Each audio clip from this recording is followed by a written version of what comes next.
Hey, money magnets, the end of small businesses. Let us show you how to survive. But no worries, because we're going to show you how you can still get to the bag. Look, guys, let's dive into the details of what's affecting small business this year.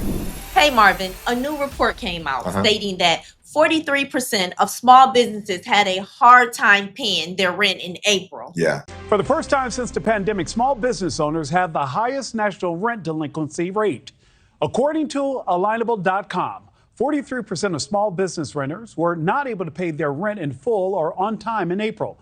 That's up 4% from March and the highest since March of 2021 when the world was in the middle of the COVID-19 pandemic. And you know what that's going to do, Gloria? If they default on their rent, now that's going to hurt the commercial real estate market. This is going to turn into a snowball that's going to really hurt the economy. Marvin, let's take a little bit deeper dive into what's actually going on here.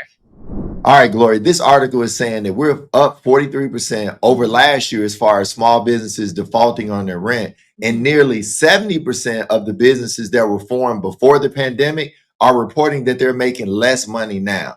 That's a problem. This economy is really soft right now. Most definitely, Marvin.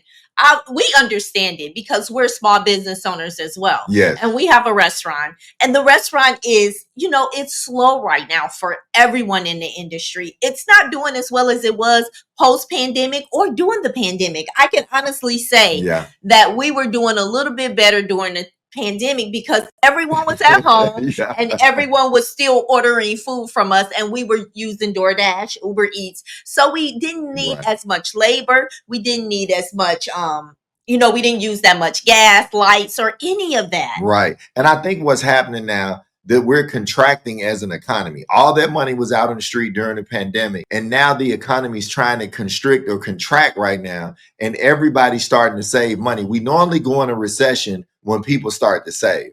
Most definitely, Marvin. And we most definitely can feel the crunch in our business because people start saving and they stop eating out as much and they start eating at home a little bit more. All right, Gloria, let's look at the retailers that are going out of business in 2024. Marvin, like this is not only affecting small businesses, but it's most definitely affecting large corporations. And what they're doing now is they're going in and they're restructuring their business and cutting back. And that's what you need to do as a small business owner. Yes. Family Dollar in March of 2024 announced that it would close roughly 1,000 stores nationwide. To the nearly 1,000 branches of the Dollar Tree and Family Dollar that are closing. These popular stores were hit hard by inflation. Hard to charge $1 when something is now $3. Like Dollar Tree, which also, by the way, owns Family Dollar, says it's closing 600 of its stores in the first half of this year. It says it'll close nearly 400 stores over the next couple of years as those leases expire. All right. And then they're also talking about Macy's. In February of 2024, look, Macy's decided they're going to close 150 locations across the U.S. It's an announcement from Macy's that's changing retail. The department store chain is planning to close 150 low-performing stores over the next few years. The retail giant announcing it will close 150 underperforming stores, including 50 this year.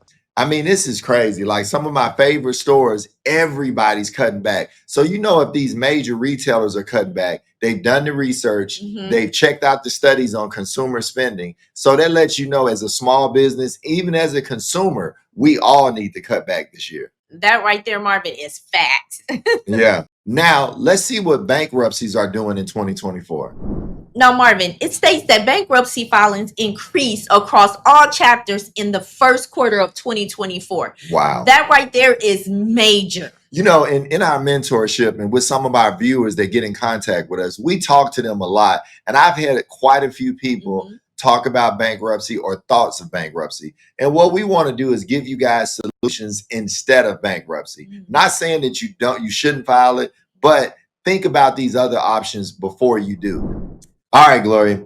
The total number of Chapter 11 filings registered the largest increase as the 1,894 filings during the first quarter of 2024 were up 43% from the 1,325 total Chapter 11 filings during the period in 2023.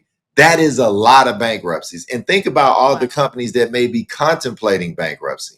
Most definitely. So one of the things that we recommend you do, let's talk about how they can restructure and what things are out here that can help you, scale your business and cut back on some of those expenses. Yes. The first thing is contact the lender, credit card, loan, or whatever it is that you're struggling with, and see if you can work out some longer payment terms. That is very popular right now. And then with some of your cards or loans, ask for an interest rate reduction. Yes, because banks are willing to work with you. They rather see you call, set up some type of payment arrangement versus file bankruptcy or go delinquent on your account. And let's talk about somebody that has lates and probably already has challenge credit. We want you guys to know that you can use our AI program called Luxury Credit Hacks, which is in the link in the description below, so that you can fix your credit. There's no better time to start working on your credit than now. Most definitely, Marvin, because it's only going to get harder.